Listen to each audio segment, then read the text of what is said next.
Hey, Outliers. Mike Robbins has spent 26 years on the world stages. He's written 5 books. And before all that, he was a pro baseball prospect who played at Stanford and signed with the Royals.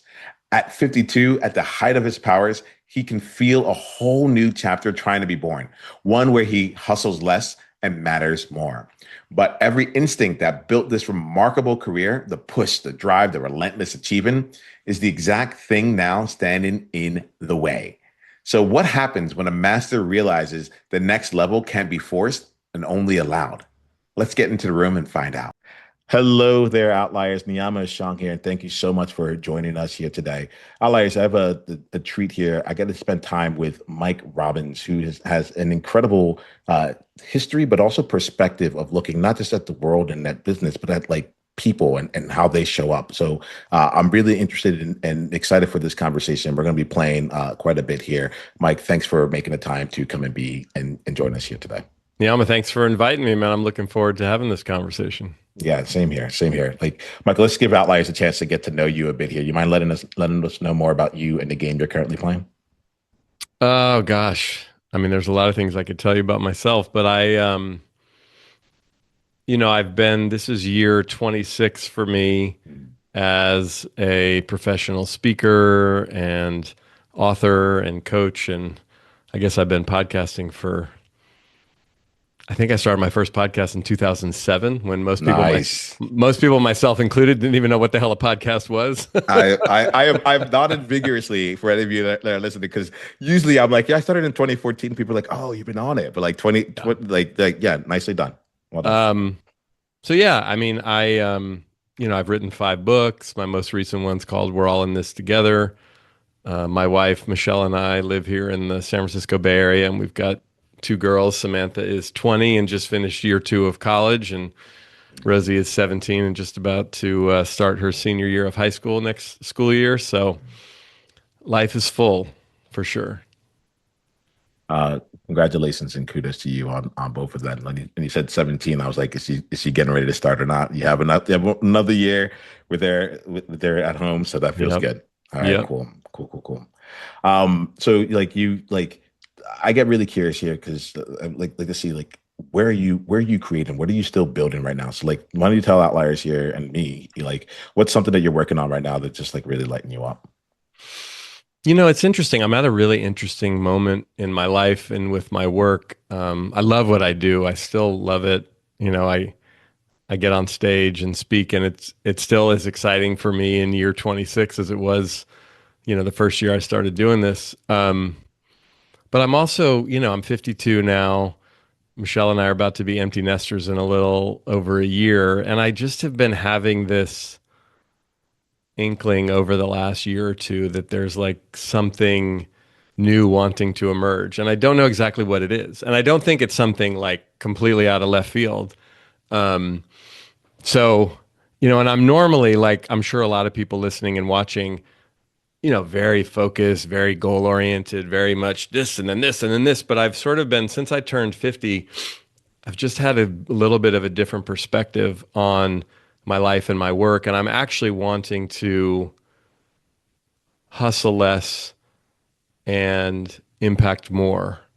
And I've been playing with that. So it's less about like an outcome or a project or a vision of creating something, and more about, can I do this work in a different way? And can I create more space to like allow new things to emerge that aren't just me kind of driving them, if that makes sense? I mean, like it makes intellectual sense, but when someone asks me, does it make sense? I'd like to see like when you check in with your own sensations, is it actually lighting you up when you say that? Does that make sense to you?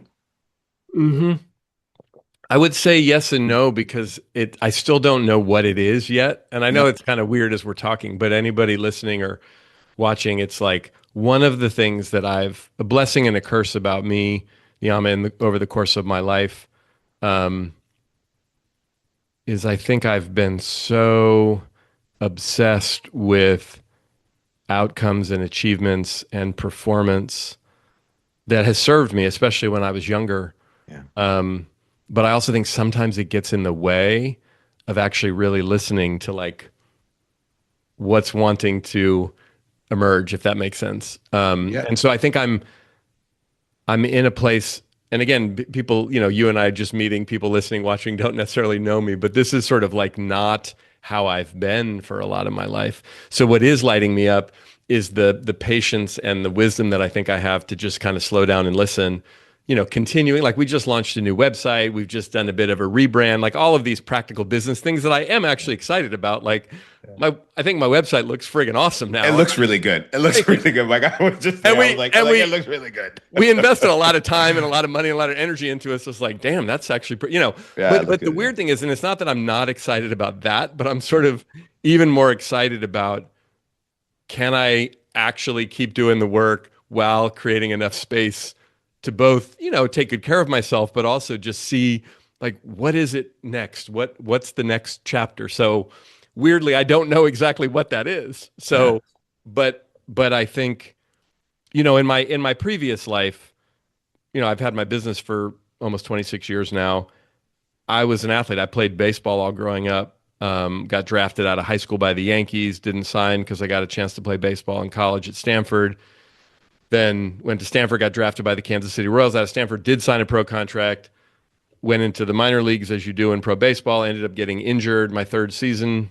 Tore ligaments in my elbow as a pitcher. I blew my arm out. Series of surgeries. I mean, that's kind of my.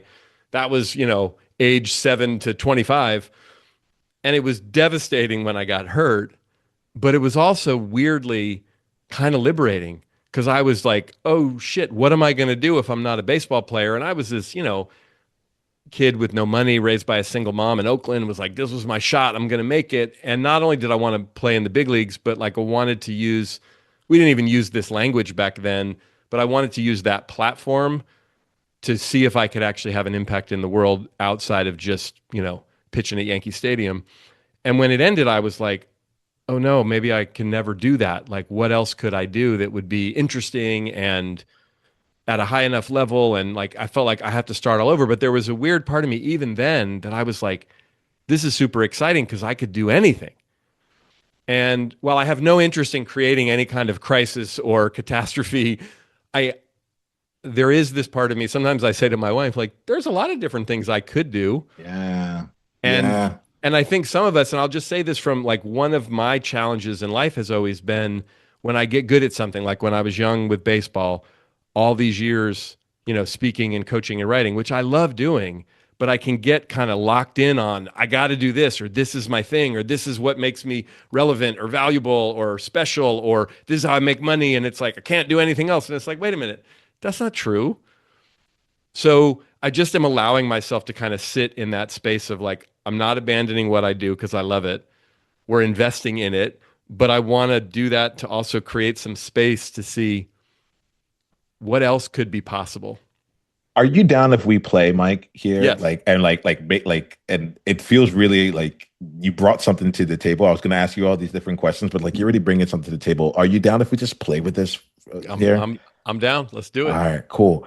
Um, a couple things are flowing through me right now as we speak. One, like this, like thinking about the website, I was like, "Yo, this was really well done." And when I like hear it in the context of this, it like what it feels for me is that like while it's gonna like create new business and like give people a new way to like land and meet you, there's almost a sense of it that like my like a sense of like, hey, like we're now entering into the kind of like the accumulation of who you have been, you Yes. know? Like and Yes. like it's like look, I'm standing on like this is not me projecting out into the future. Like I have created this. I am standing on very solid ground. I am this person that you see. Yes. All right. So Yep. that feels really like, but it feels like recognition of who you are based on this conversation Yep. versus a declaration of what's coming next. How does that Yes. feel? No, I that's spot on. That's very insightful of you because I think that's part of why we built the site in the way that we did is I wanted it to reflect, this is who I am, this is what I've done, this is what I bring into the world.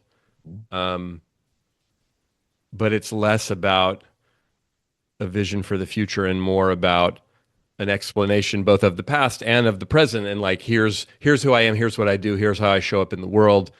And and again, just to get on the, and maybe some people listening to us or watching can relate to this, like I have been fortunate enough over the course of my life and my career to have a decent amount of success in what I do. But weirdly, marketing and promoting and positioning has never been my strength. And I've been weirdly uncomfortable with it, or I don't like to invest money in it, or it feels like a waste of time, whatever, the bunch of weird blocks that but what has happened over the years as I've continued to grow and expand, I feel like my presence online or the way that when people just look me up, it's like it didn't match who I was in the world. Yeah. And especially now with technology, I mean, there's the flip side issue that people can have where we've all seen this. Someone's got the slickest video and website and all this stuff. And then when you see them, you're like, well, they suck. You know what I mean? And not to Yeah. be, but Yeah. I don't ever want to be that person. But at the same time, it was like, oh, I'm underselling myself. And so the site was more about bringing me current and like, this is who I am. This is what I do. This is what a website in 2026 looks like for someone who does what I do at that level. But I didn't build it with this like, let's shoot this out into the future and create a big vision for this, because I've sort of not plateaued or hit my peak per se, but it's like I've kind of been doing this and doing it well. Yep. I want that engine to generate some stuff on its own so that I can then go figure out what do I want to build next. Yeah. Yeah. I'm following you and all that. And um all right, so I'll say the other thing that's coming to me right now, which is like I don't know you, which is the gift of the conversation. Is the gift of the conversation here. But just like in hearing some of what you were saying, you're like baseball 7 to 25, then at 20 like 26, you stepped into this, and for the last 26 years you've been building this here, right? And I'm listening to this, I'm like, oh, it makes sense that like Mike is like ready for something new. But basically I'm like, we just got like he's looking at the next generation. I consider a generation to be 25 years, right? And so like first generation baseball, next generation like coaching at this level, and it's like, oh, it's time for the generation after that. So it's like Yeah. that's where I feel like I'm meeting you here, and I don't know if it's gonna be one thing or not, but like it's you take things, you climb it up to a really high level, right? You do it professionally. You get to a space where most other people don't go, right? Don't get to. And then it's time for like a new iteration. Like at 25, it happened to you, it seems Right. like, but now you're in a position where you're like, all right, that's a sense that I get. I feel like we're looking at like, all right, what's the new game that I'm playing? I don't need to give up the sport of what I've been building, but there's a new game that's being played in that. Like, is that resonant at all? Yeah. Yeah, absolutely. It's funny. I mean, when you say that, I get, I feel both excited and nervous, like, oh shit. Um, What's making you nervous? I mean, I think it's just like sometimes the way that I think about things, having been someone who, I've taken risks, I've taken chances, I feel like I have learned and grown and done, but sometimes thinking about like a new game, like I'm like, there's some part of my brain that goes, wait, do I have to start at the beginning again? Yeah, yeah, Right? yeah, yeah. It's like, oh, and I remember feeling that way back in my, mid 20s Yeah. when baseball ended. I was like, I don't know what I want to do. Nothing was really lighting me up. I worked for a couple years, but then when I started to get excited about the thought of, and remember back in the year 2000, 2001, when I started Yep. coaching and speaking, I mean, it was a very different world, man. There Oh was yeah. no podcast, there was no YouTube, there was no social media. It was a lot of like Yeah. write an article, write a book, give a speech, have a workshop. I mean, it was again, it wasn't like the Stone Ages, but it was very Yeah. different. So the barrier of entry was pretty big. But I Yeah. was like, I can do it. I can do it. I think I have, you know, when I think about it now, it's like a lot of the skills that I've built over the years of writing, of speaking, of coaching, I want to take those. And it kind of feels like there's some aspect of, I'm not old, Yeah. but I'm not a young man in the same way that I was. I'm in my Yeah. 50s now. And it's like wanting to, my friend Chip Conley says, he defines wisdom. I love his definition. He says it's metabolized experience that we really, use mindfully for the common good. Mhm. Mhm. And so we mindfully share our experience. We metabolize it and then we mindfully share it for the common good. And I feel like there's some aspect of my work and my life that I want to more overtly be focused on the common good Yeah. and not as much chasing money, but more about having impact. Yep. And I don't see Yep. those things as mutually exclusive, but I It's not. think, you know, the reality of life and raising kids and living in the Bay Area and sending them to college and all the things, right? I mean, you got young kids and Yeah. you, right? It's like one of my biggest fears about getting married and having babies was like, you know, my parents split up when I was 3. My dad had pretty severe mental illness and like he didn't take care of us. He didn't provide for us. So I was like, I don't want to do that. Yep. And I'm super grateful and proud. Like I haven't done that. But Kudos to you. at the same time, the 52-year-old me sometimes doesn't remember that he's 52 and still thinks he's, you know, 26 and going, oh shit, man, I don't know if this is going to happen. Mm. There's a there are a few things like I would be chuckling with you, but you just said something that came to my mind here, which is like, what does the 52-year-old you get to do that the 26-year-old you didn't? um, I mean, I think he gets to laugh and see more of the long view and see the whole field Yeah. and know like when I often get the question of like, what would you say to your younger self? Usually the first thing that comes to mind, I would say, calm down, like relax. Yeah. Yeah. It's gonna be okay. Yeah. It's gonna work out. There's gonna be ups and downs, twists and turns, but like the through line is really positive, and you don't have to stress and worry about every little thing. And I think I've gotten better at that as I've gotten Yeah. older. Yeah. But sometimes when I think about change or I think about something new, Yeah. I go back to a younger point in my life when I was starting something new and Yeah. I tap right back into some of that fear and some of that insecurity instead of going, Yeah. wait a second, you know, some things, you've been around, you've got some money saved and other things, like you don't have to freak out in the same way you did when you were younger. But weirdly, and I don't know if anyone listening can relate to this, but like sometimes I think I superstitiously think that like all the stress and worry leads to the result, which I know it doesn't. But Yep. I it's got you. kind of like But it worked. it's It is, always worked, right? It's like, yeah. oh, Yeah. it's like before the game, I run around the block 3 times and I touch my nose twice and I calm and whatever, and then it goes well. It's like, well, I keep doing that. And then it's like, really, I don't think that has anything to do with it. If you're a leader with a track record of success and there's a vision you're ready to bring to life that feels outrageous right now, I have an invitation for you. Outlier's Edge is a world for different minded, like hearted leaders who are owning what makes them different to make a world of difference. And at the center of that world is a weekly coaching room where we bring the visions that just won't leave us alone. We get coached, stay accountable, and build alongside others, creating something different.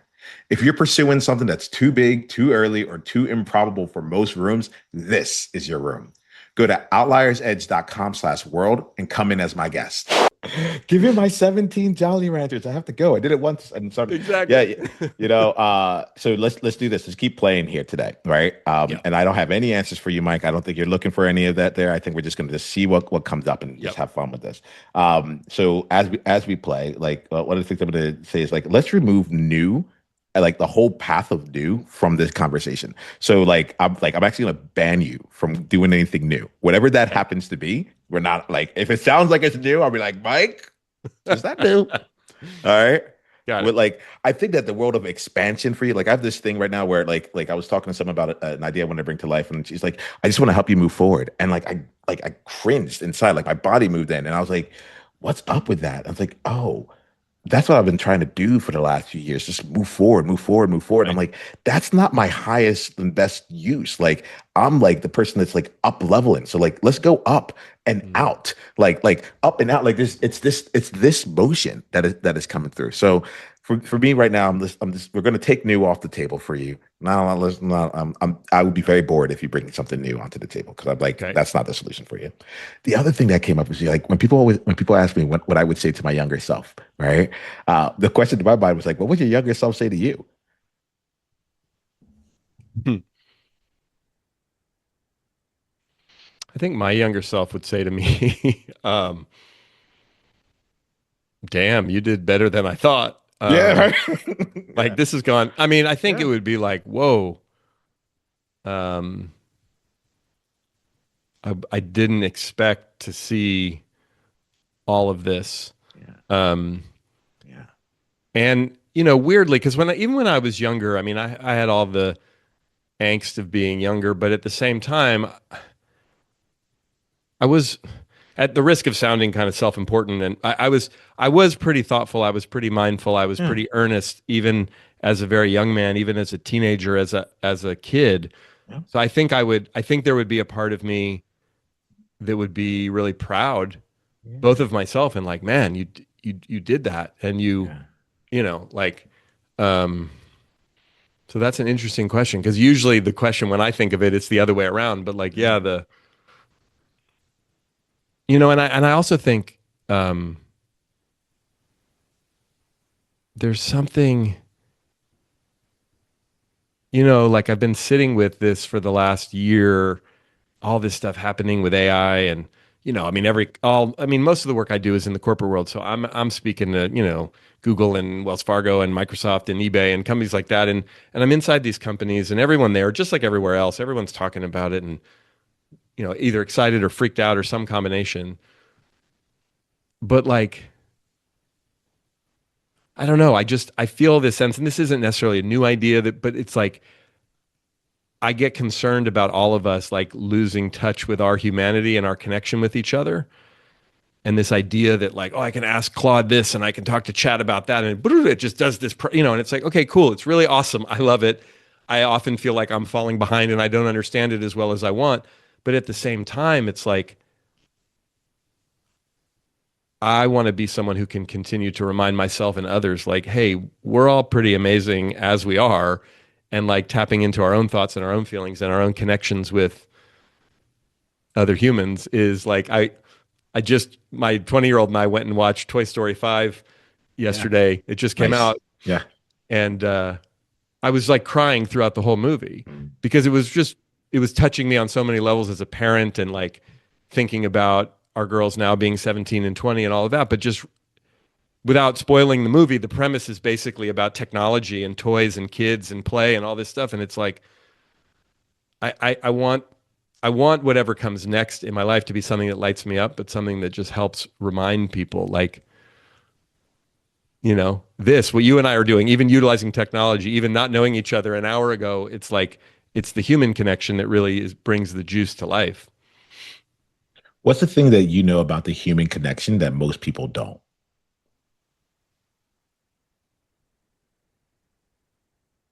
I don't know that it's that most people don't. I think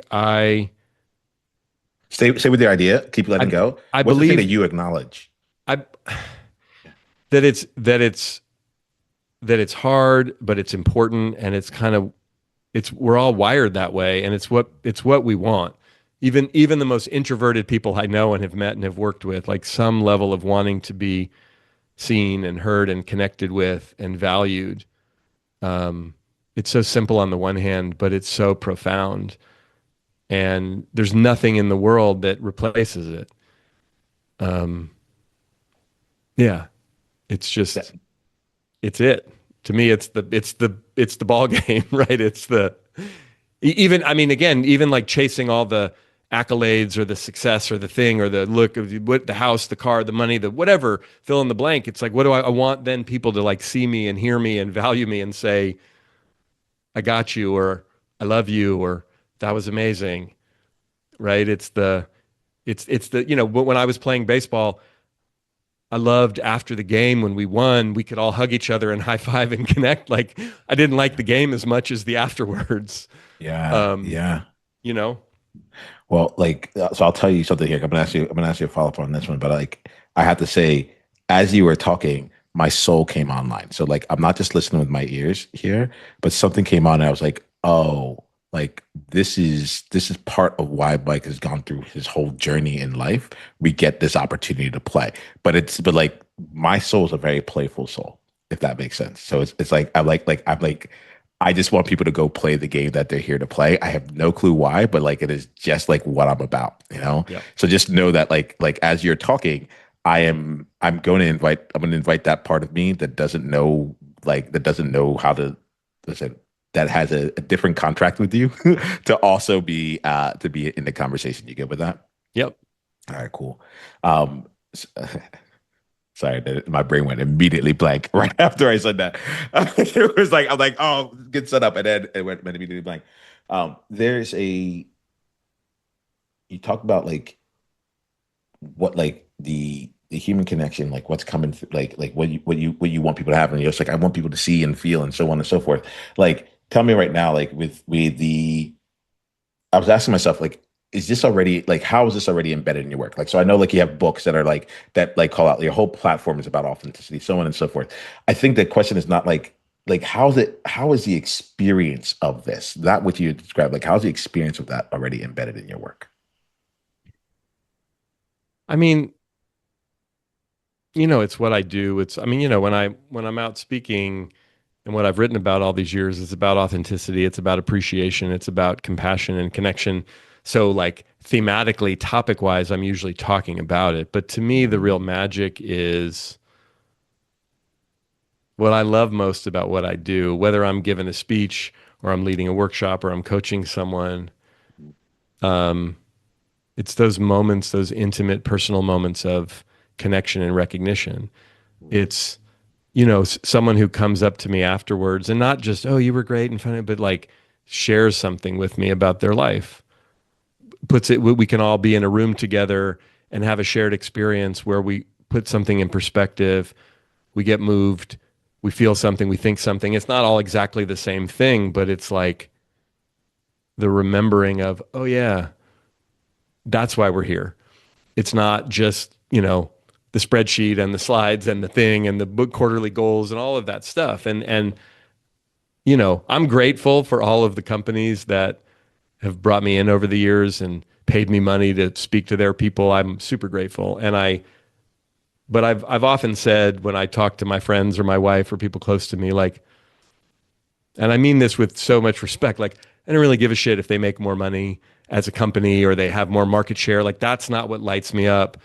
If they want to do that, go do that. But like, what I'm most interested in is the human beings. And I just put together a business model such that company X hires me to come in and speak, and we get to have a real conversation about life. And I'm like, that lights me up. Yeah. And I think Yeah. my sense is that when I'm with the leaders and the people and the teams that I work with, like, they appreciate being able to have some time and some perspective to think about some things differently. And then when they go back to selling or they go back to leading or they go back to, creating or fixing or whatever they're doing, they're going to be more connected to themselves and each other, and that's going to make them better. That's what I learned all those years ago playing baseball, was like, if I actually cared about the guys that I played with, if I actually rooted for them, if I knew something about their lives and their families and their girlfriends and their highs and their lows and whatever, we played better together. It didn't make sense rationally, but like, we were a better team if we had had some shared lived experience and we laughed and we cried together. We'd go out on the field and we'd play better together than if we were just a bunch of dudes who were like all trying to impress each other and all very successful. Who cares? Like, and that's the same way I feel about business and life. It's like, how do we get down below the waterline and actually connect with one another? And when I think about in the context of like not new, but what's next, there's this way in which I really feel like the world knows that now way better than it did 26 years ago in some ways. But there's so many places, whether we're talking about AI or we're talking about polarization or we're talking about disconnection, it's like we know better, but we're not necessarily doing better. My wife and I talk about this all the time. Like, I'm a Gen Xer. Like, we've collectively raised our kids with so much awareness around mental health and self-esteem and all these things. And like, we're raising a cohort of unbelievably fragile, challenged young people. And I don't know what the hell happened, but it's like, we're so much more aware than our parents were in a lot of ways, but these kids in a lot of ways seem like they're struggling. And it's like, what happened?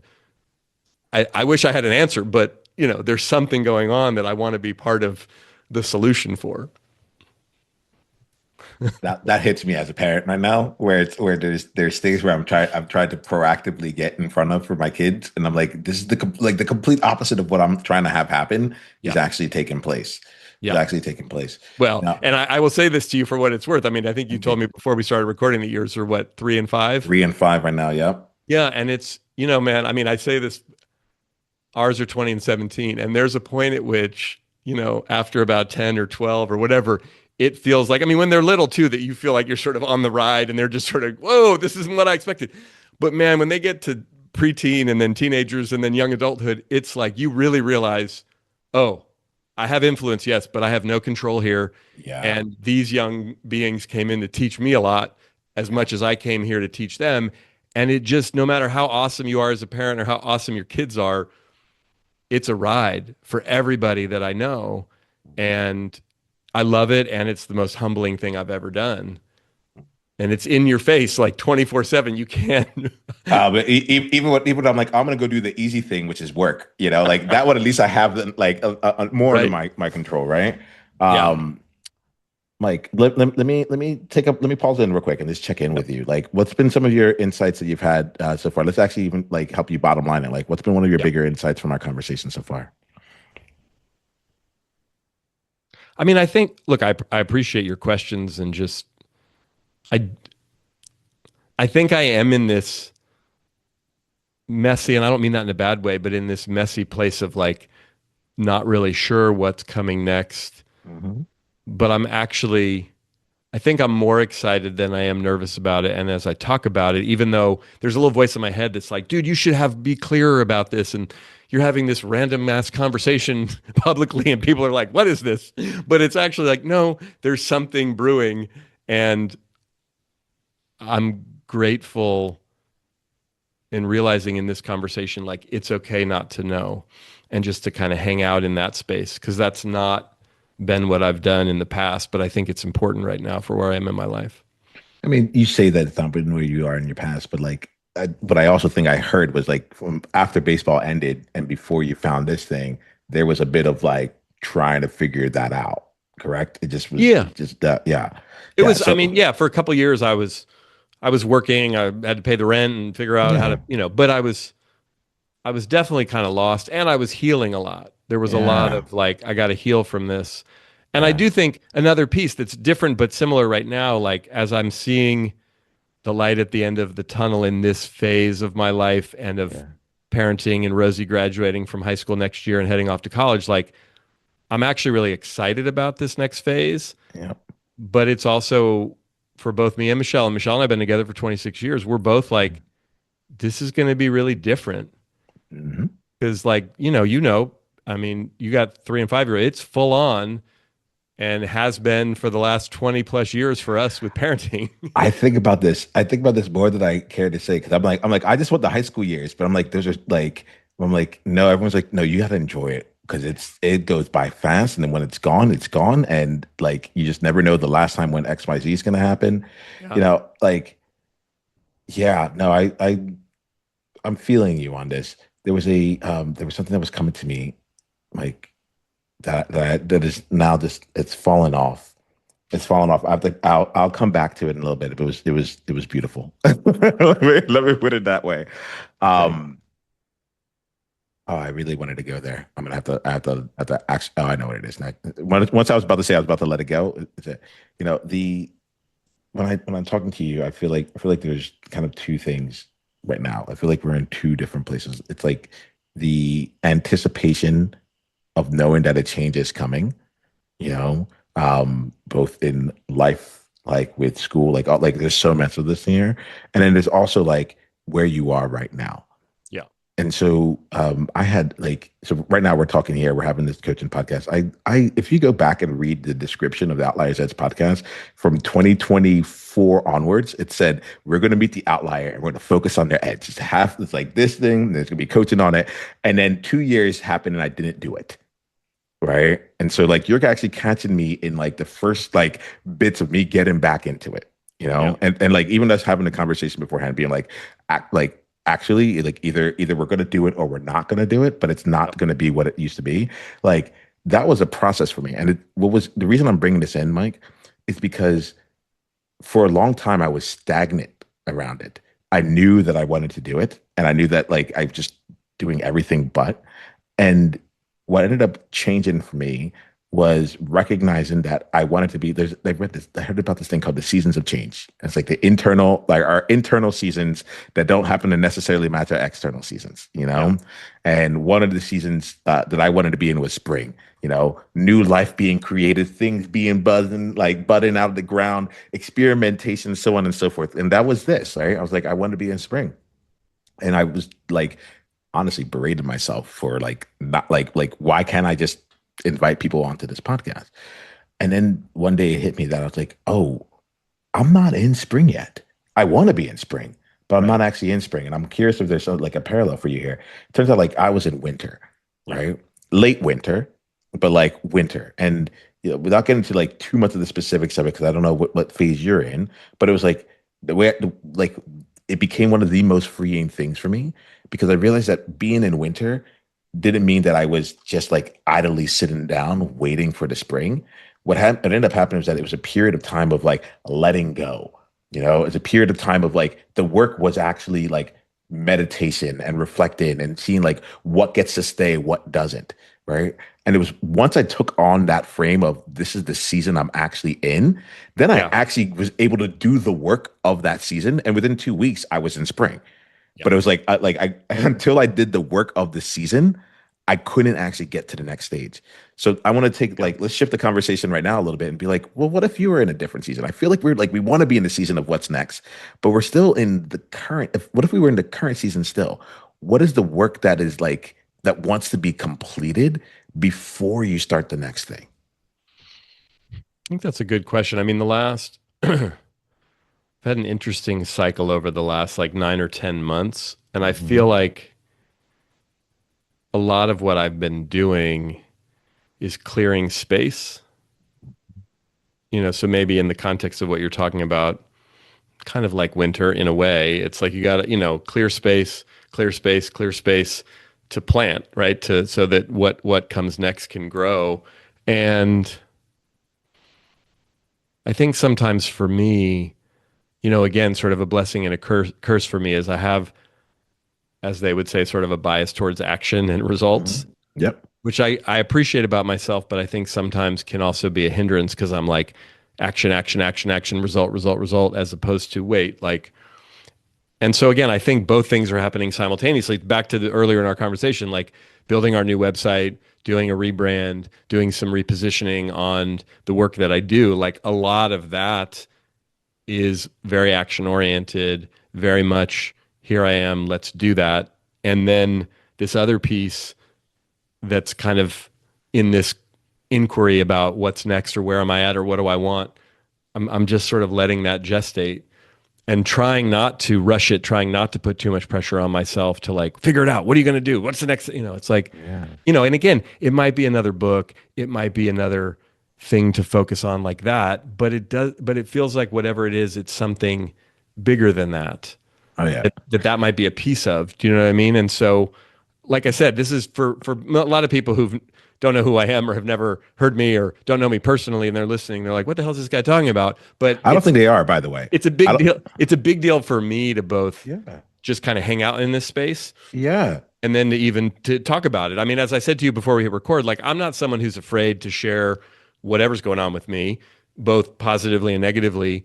But I do find, even as we're talking, like there is a vulnerability that I have in being in the messy middle part or the undefined, unclear part and kind of talking about that. Like I think there's a voice in my head that's judgmental of that. That's like, oh, this is an inside conversation. don't Yeah. don't have it outside just yet because you don't even know what the hell you're talking about. This like there's a reason why like Mike I really respect you for saying that. I really respect you for because there's a reason why I do this. This is not an easy ask, Yeah. right? It's not an easy ask. I know it. I know. Yeah. I like I said, you answered the outlier call. Like there's a lot like and before we even get started, I'm like, make sure you want to do this, right? Yeah. Because there's a real part of this here where it's like and this is why I say like the people who are watching this and listening to this, like they get you more than I'm getting goosebumps, but they get you more than they know because you're having the conversation that they want to be having. You're having a conversation that is an inside conversation that no one else gets a chance to see or have, right? Right. Like my outliers are they're high achievers. Like they do, like they do things. They win at the highest levels. Yeah. They're category leaders, so on and so forth. So like this kind of a conversation is part of what doesn't get to be had. And it's like I really want to like acknowledge that like there's a different thing that's happening in this space, which is going back to like connection and all that. Like there are people out there who are seeing how beautiful it is for someone to like actually be in the space of becoming again, Hmm. that has given them permission and all these other things here. So like I don't want to say it to like lose like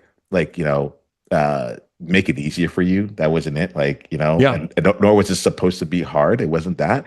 But I recognize the confrontation in it. I recognize the challenge in it. And it's challenging for me because I'm like, Mike, I really respect you. I mean, I did go to your website. I was like, damn, that's like, this is good. This is really good, right? And like, Well, thank you.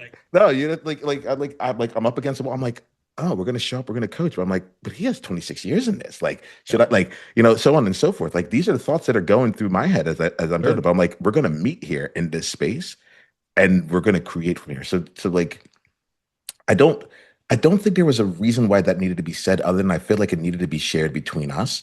Yeah. There's not like a point, but I wanted to like to make sure it got stated. Yeah. Well, no, I appreciate you saying that. And I think, one of the things I'm a 3 on the Enneagram. Okay.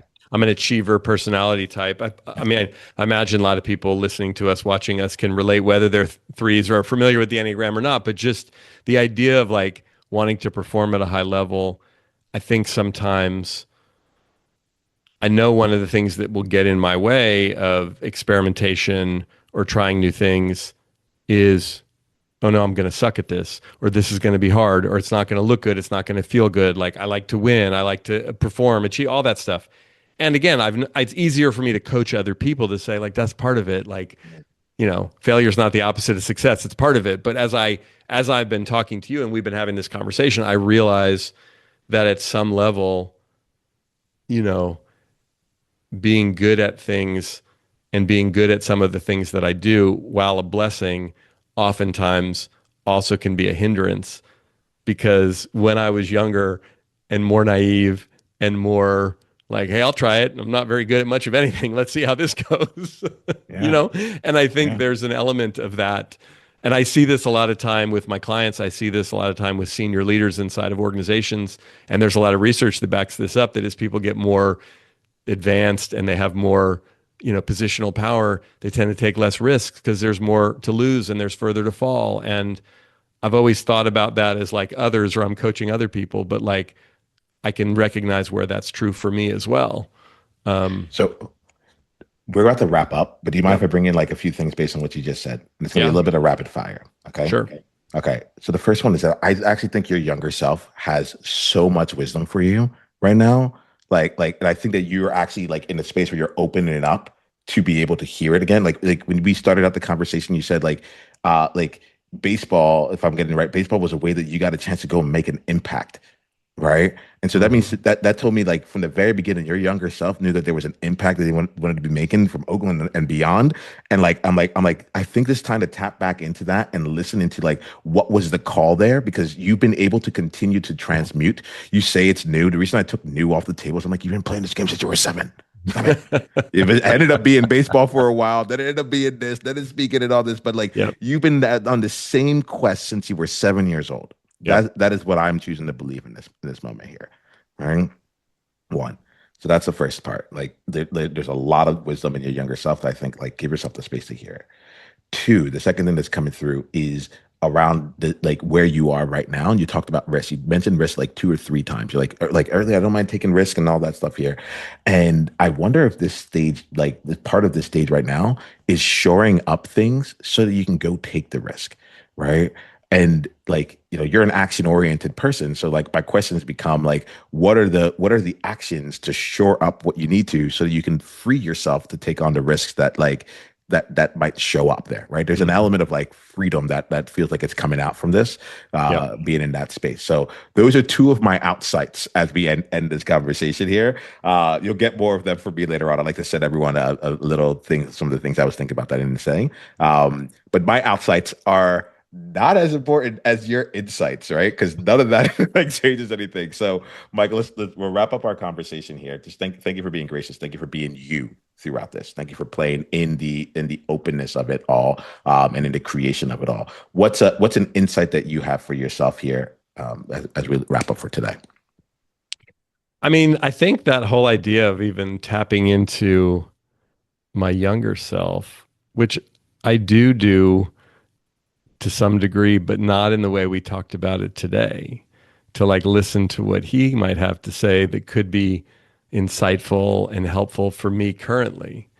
Um, I've done a lot of future self meditations over the years where I'm sort of going out and asking my older, wiser self to help me now. But I think tapping back in, both letting that younger version of myself know, hey man, I got this. Like you don't have to worry about, my 52-year-old life is probably scary to you at 25 or 30 or even 15 or whatever, but there's some youthful energy and enthusiasm and insight and passion that you probably have that I could tap into and we can kind of collaborate together. So I actually like thinking about it that way. So thank you for that. Most definitely. I haven't asked for you. If you do go talk to your younger self there, I was just listening to one of your more recent podcasts. And you're talking about celebration and like Yeah. and how that came in. Like, can you celebrate? Because you said like your younger self would be like, "Wait, we did this? Like, you like this? Be us? We did that? Like celebrate in there." Yes. It's like because like to me, a mission accomplished. Like this is you just got to go play now. Yeah. Like there's nothing else to prove. Yeah. You just get to go play. So like if you go back there, just let them know, like, hey, by the way, like knocked it out the park. Like we did a good job. You're cool. All Thank right. you. That's Most awesome. definitely. All right, Mike, we're gonna wrap here. Stay on for a little bit. I want to just chat with you right before we get done. All right. Outliers. Until the next time we talk, be you on purpose. Journey on.